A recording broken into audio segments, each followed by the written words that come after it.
Welcome Delmar Physics students. We're going to do just a super quick tutorial on how to create an account in Positive Physics and then use Positive Physics to answer a couple questions. You're having a test very shortly, and this is a great website that lets you do a bunch of practice questions and gives you some immediate feedback so you know how you're doing. So your first step, once you've opened up PositivePhysics.org, is to click on the blue button, Create a Student Account. And I'll do that right now. For your username, please use your last name and first initial. That way your teachers can scroll through and see how you're doing really easily. So for example, I'm Mr. Lucas. So my last name is Lucas, L-U-C-A-S. My first initial is J. For a password, pick whatever password you want. Please do something you're going to remember. Your teachers can reset your password, but it's easier if you do something you're going to remember. For your section and class period, pick the period you have physics. So let's say I'm taking physics during period 2. On A days, I'll just click 2. And then teacher code is given to you by your teacher. So for example, for my classes, it's Mr. Lucas Physics.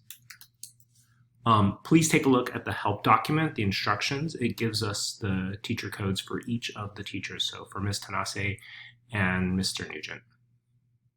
As soon as you're done with that, click sign up and it'll take you to the dashboard. It says registration successful here, so go ahead and click OK, and you'll be at the dashboard in just a moment.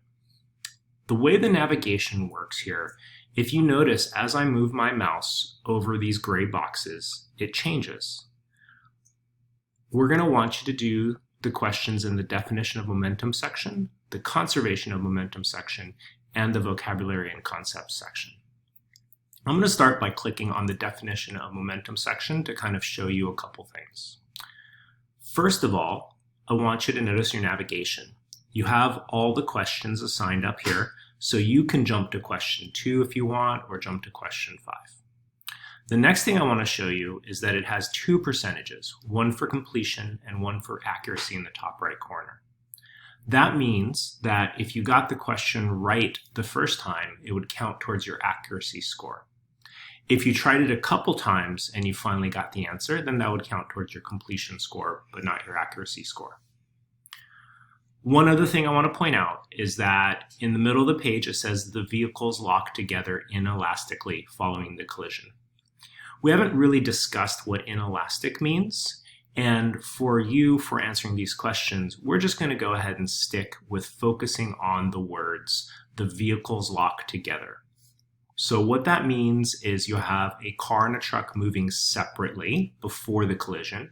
And then after the collision, you can treat it as one object stuck together.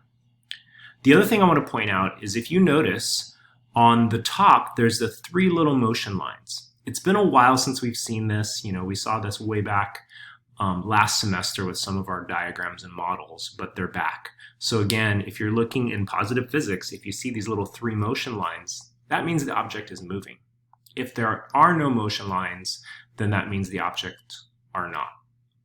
Realize that there's not going to be motion lines in the second image because that would be giving the answer away sometimes. So that's for you to decide. The other way it works is using these drop downs. So first of all, I want you to notice it says a 1,000 kilogram car is traveling 10 meters to the second to the right. You would simply fill in all the yellow boxes. So you know the mass is 1,000 kilograms, so you'd go ahead and do 1,000.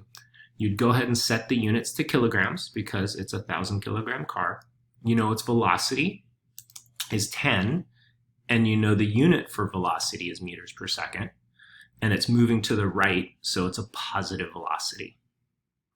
Then you take a look at the rest of the information. It's colliding head-on with a 2,000 kilogram pickup truck. The pickup truck is traveling 6 meters per second to the left. And remember, we need to type in a -6 for this.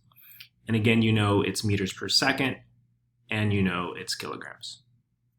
Once you've done this part, you'll have to decide if you can calculate momentum from this information, RP, and if you remember our equation, P equals m times v. You'll have to change the unit so that it's appropriate for momentum. You'll have to enter in your numbers, again, respecting whether it's positive to the right or negative to the left. And then finally, tell us what the final direction of travel will be after the collision.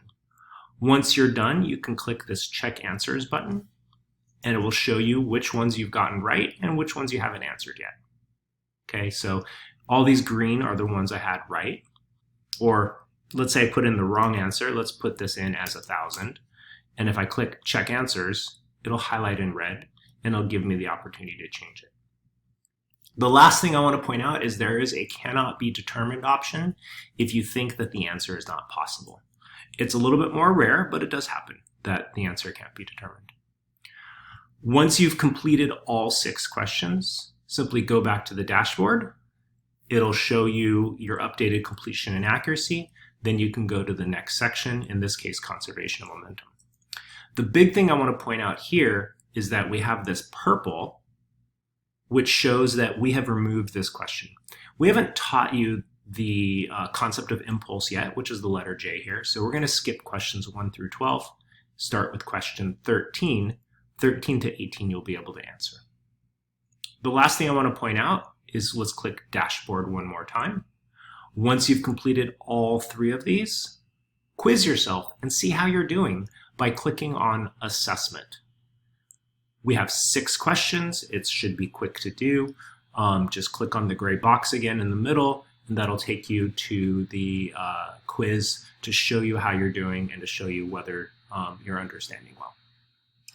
That's it. Hopefully this tool will help you, especially having that instant feedback of knowing whether you're getting the answers right or wrong right away.